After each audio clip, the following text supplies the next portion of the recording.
London 2012. I've put this on my notepad. London 2012 Dirty 1500. Yeah.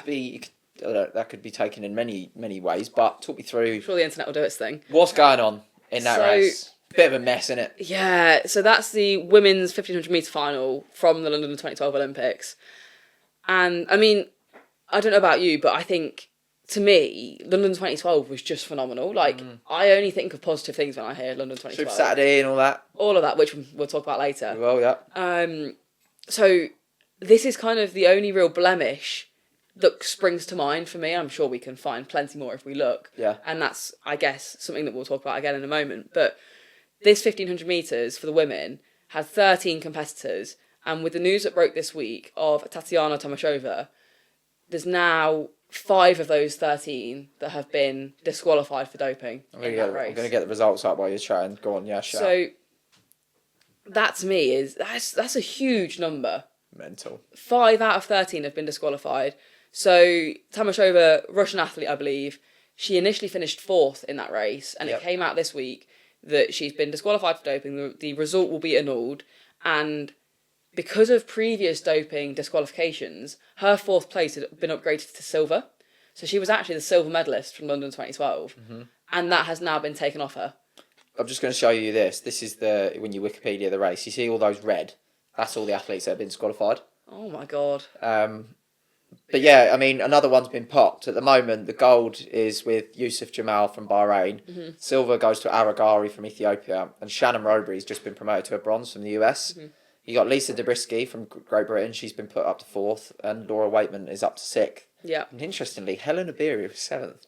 Wow. I know, yeah. Helena Beery was 7th, who now runs the marathon. But hang on, Helen. Stay patient, because you might get a gold soon. Yeah. That is obviously banking on Laura Waitman and Lisa Zabriskie being popped. Hopefully they don't. Let's fingers crossed. Hopefully they don't get popped. But yeah, you've had 2 Turkish athletes, 2 Russian athletes, and an athlete from Belarus that have all been done for doping.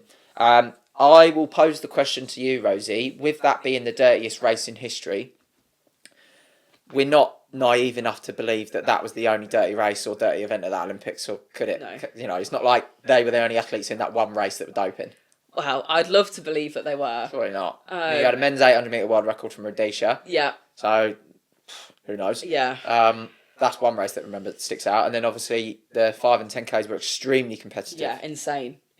I think as an athletics fan, I would love to bury my head in the sand and say, we don't do that. It can only possibly be that race. But of course, if that is the kind of calibre of doping. Yeah. If it's that saturated in that one race, questions have got to be asked about the rest of the games. Yeah, I mean, ultimately, that's when Salazar was at his peak as well. He had all of his squad there, and obviously he'd come out as a dirty doper. Who knows? We'll never know, but maybe the odd name will crop up. But why is that the only race that's getting popped? And not continually? Yeah. Because, I don't know the process. Maybe someone watching can let us know. But are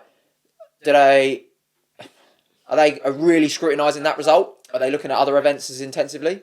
I would love to know the details about that, because I could see the logic of we've ticked another one off of that race. We should probably have another look. And that's what I mean, yeah. Really kind of dive into it. And I can see why that would spark maybe questions about the athletes in that particular event. But it does seem very odd that so many are coming up from this one race and none of the others. And I do think that the others maybe need to be put under the microscope a little bit more. We know that the drugs are always going to be ahead of the tests. Yeah. They are always going to be years ahead of the testing. So it wouldn't surprise me if in the next few years we started to see more coming out.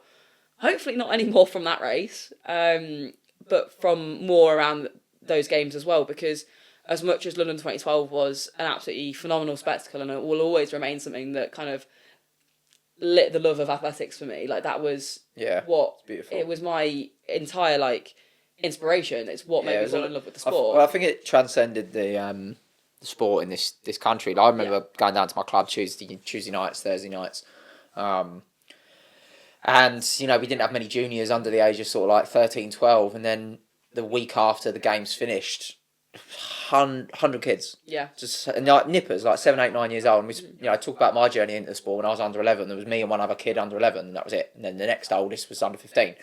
So then you got hundreds of kids coming down because they've seen Mo Farah, Jess Ennis, and Greg Rutherford. They want to go and do long jump. They'll go do the hurdles or the javelins. They've seen Jess Ennis, and like, you know, those icons from the UK from the London Olympics have really helped the sport. Yeah. Keep going, really. Absolutely. Really keep going, because kids have got to have someone to look up to, haven't they? Yeah, they do, and they have to have someone to look up to and to think like, I can do that. And London 2012, I think, did a great job of making those heroes feel human.